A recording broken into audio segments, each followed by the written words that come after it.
¿Sabías que antes del diluvio, la Biblia menciona otra raza de vida inteligente que incluso convivió con los seres humanos? Hoy vamos a hablar sobre el misterio que hay detrás de los Anakim, los Nefilim y los Refaim. Tres razas de gigantes que menciona la Biblia. ¿Cómo nacieron? ¿Qué estatura tenían? ¿Y cómo es que lograron sobrevivir al diluvio universal? Por último, veremos evidencias arqueológicas e históricas que confirman que estos seres en realidad existieron. Considerada como una abominación, esta raza de gigantes fue el resultado de la unión entre los hijos de Dios y las hijas de los hombres. Veamos qué dice la Biblia. Génesis 6, del 1 al 4. Aconteció que cuando los hombres comenzaron a multiplicarse sobre la faz de la tierra, les nacieron hijas. Y viendo los hijos de Dios que las hijas de los hombres eran bellas, tomaron para sí mujeres, escogiendo entre todas. Entonces el Señor dijo: No contenderá para siempre mi espíritu con el hombre, por cuanto él es carne, y su vida será de 120 años. En aquellos días había gigantes en la tierra, y aún después, cuando se unieron los hijos de Dios con las hijas de los hombres, y les nacieron hijos. Ellos eran los héroes que desde la antigüedad fueron hombres de renombre. La palabra original en la Biblia para referirse a los gigantes es Nefilim. Este término de origen hebreo se traduce como los que caen o los que hacen caer. Aparece en varios libros del Antiguo Testamento. Los Nefilim son descritos como seres de gran estatura y fuerza, y su origen sigue siendo un misterio intrigante. Según la Biblia, los gigantes se originaron a partir de la unión de los hijos de Dios con las hijas de los hombres. Pero, ¿quiénes son los hijos de Dios? La interpretación exacta de esta frase ha sido objeto de debate entre los estudiosos bíblicos, ya que existen dos teorías principales sobre los hijos de Dios. En Génesis 6, del 1 al 4, se mencionan los hijos de Dios en un contexto intrigante. Hay dos interpretaciones principales. Algunos creen que los hijos de Dios son descendientes piadosos de Set. Estos se casaron con las mujeres descendientes de Caín, lo que se consideró una maldad mayor. La evidencia para esta posición se encuentra en Génesis 4 y 5, que describe dos líneas de descendencia, una a través de Caín y otra a través de Set. Pero la interpretación más antigua es que los hijos de Dios son ángeles caídos, demonios que se rebelaron contra Dios y tomaron forma humana. Esta idea fue favorecida en el judaísmo antiguo y la iglesia primitiva, ya que la frase hijos de Dios también se usa para las huestes angélicas en la corte celestial de Dios, como se menciona en el libro de Job, capítulos 1 y 2. Pero el argumento más fuerte que respalda esta teoría lo encontramos en la carta de Judas, versos 6 y 7. También a los ángeles que no guardaron su primer estado, sino que abandonaron su propia morada, los ha reservado bajo tinieblas en prisiones eternas para el juicio del gran día. Asimismo, Sodoma, Gomorra y las ciudades vecinas, que de la misma manera fornicaron y fueron tras vicios contra lo natural, son puestas, por ejemplo, sufriendo la pena del fuego eterno. Aquí Judas se está refiriendo a un pecado sexual que cometieron los ángeles y los habitantes de Sodoma y Gomorra, que va en contra del orden natural.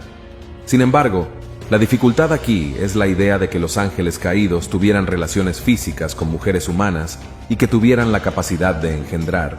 La verdadera identidad de los hijos de Dios siempre va a ser un tema de debate. Lo que sí sabemos con certeza es que el resultado fue la aparición de una nueva raza, seres de gran fuerza y tamaño. Aunque la Biblia no proporciona detalles precisos sobre qué estatura tenían los gigantes, se ha especulado que medían entre 2 y más de 9 metros de altura.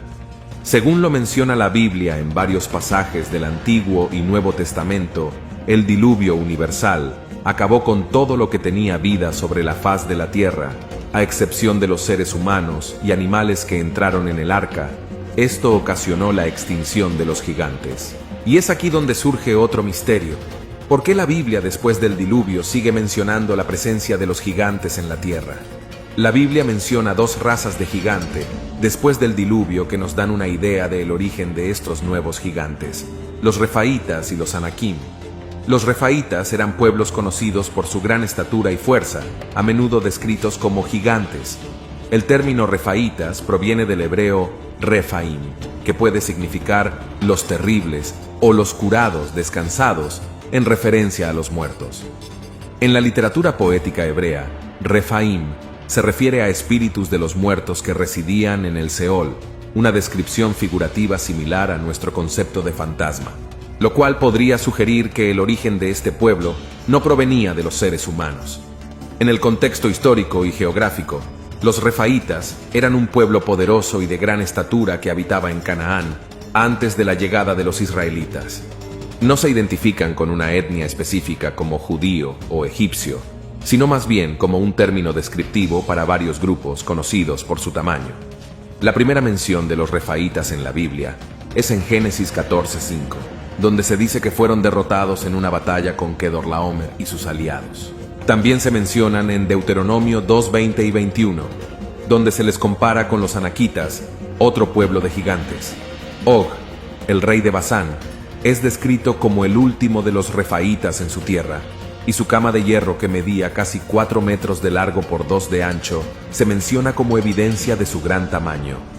En pasajes como Números 13:33, donde los espías enviados por Moisés a explorar Canaán informan haber visto gigantes, los hijos de Anac, se describen a sí mismos como langostas en comparación con ellos.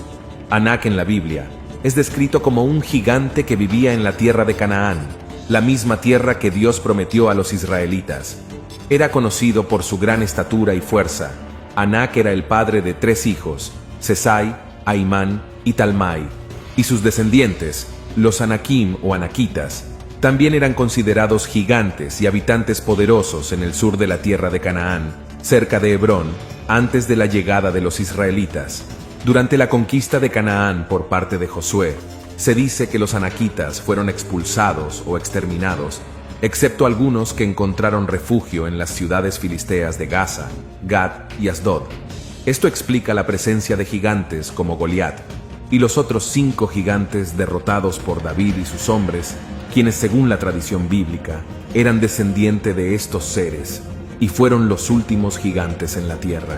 La existencia de los Anakim y los refaítas plantea un interesante desafío interpretativo, ya que algunos estudiosos ven en ellos una conexión con los Nefilim.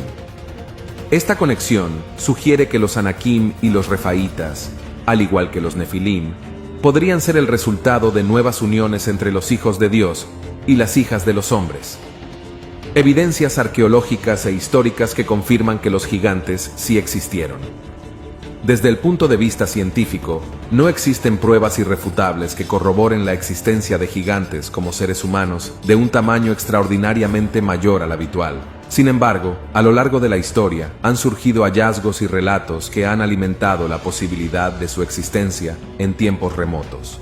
Por ejemplo, se han encontrado esqueletos de hombres de casi 3 metros en la antigua Unión Soviética y huellas de pie gigantescas en Sudáfrica, que algunos interpretan como evidencias de gigantes.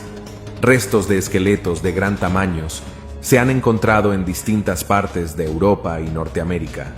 Además, en la selva amazónica de Ecuador, se descubrió una estructura piramidal y objetos de gran tamaño que, según las leyendas locales, pertenecían a seres humanos gigantes. La Biblia presenta a los gigantes como enemigos que fueron destruidos por el juicio de Dios o en batalla con los hombres.